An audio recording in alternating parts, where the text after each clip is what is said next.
নমস্কার বন্ধুরা, সীমাস কিচেন থেকে সবাইকে স্বাগত। আজকে আমি শেয়ার করব একদম দোকানের মতো ভোগের প্রসাদ ক্ষীর সন্দেশ।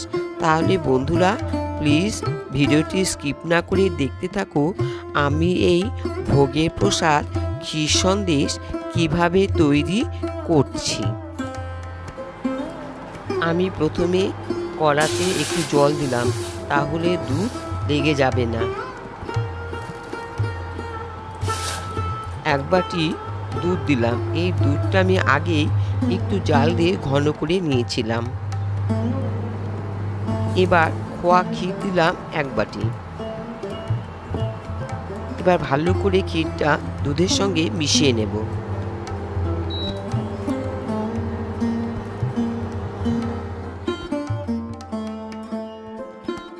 দিলাম এক বাটি মিল্ক পাউডার আর দিলাম সামান্য একটু মিষ্টি। ক্ষীর এমনিতে মিষ্টি হয়, সেই জন্য আমি খুব কম মিষ্টি দেব। এবার আপনারা আপনাদের পছন্দ মতো মিষ্টি দেবেন।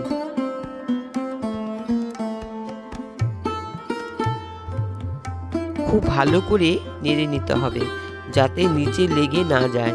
আর হিট কিন্তু কোনো ক্রমে বন্ধুরা বেশি দেওয়া যাবে না।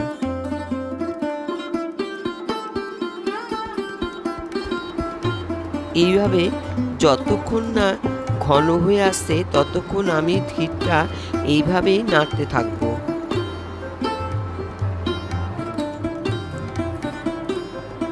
ক্ষীর প্রায় হয়েই এসেছে।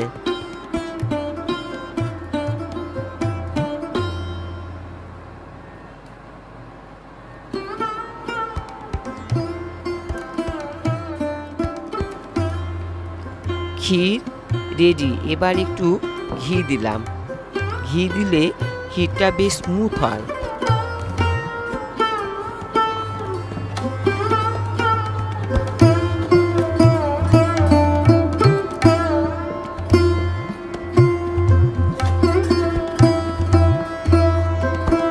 সন্দেশ খেতে তো সবাই ভালোবাসে, বুড়ো থেকে বাচ্চা সবারই খুব প্রিয়।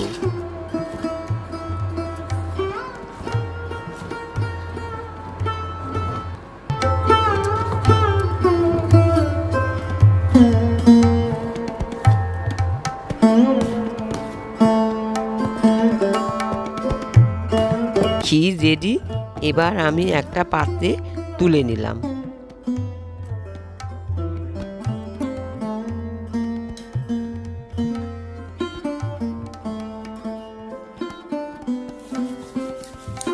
এবার হাতে একটু ঘি মেখে নিলাম।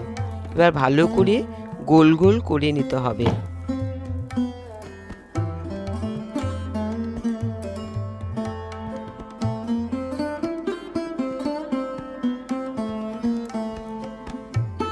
এইভাবে হাতে তালু সাহায্যে গোল গোল করে নেব। সব গুলি করা হয়ে গেছে। এবার আমি সন্দেশে শেপ দিয়ে নেব। কিছু কিশমিশ নিলাম। এবার এইভাবে একটু চ্যাপ্টা আকৃতি করে তার মধ্যে কিশমিশ ভরে দেব। এটা অবশ্য বন্ধুরা আপনারা আপনাদের পছন্দ মতো করে নেবেন। আমি এইভাবে করেছি। এইভাবে আমি সব সন্দেশগুলো বানিয়ে নেব।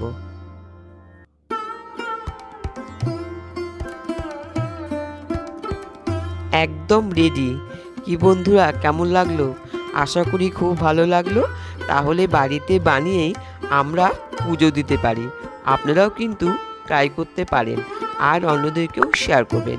তাহলে বন্ধুরা যদি ভালো লাগে তাহলে আমার চ্যানেলটি প্লিজ সাবস্ক্রাইব করে দিয়ে পাশে থেকো। আজকে এখানেই শেষ। ভালো থেকো, সুস্থ থেকো।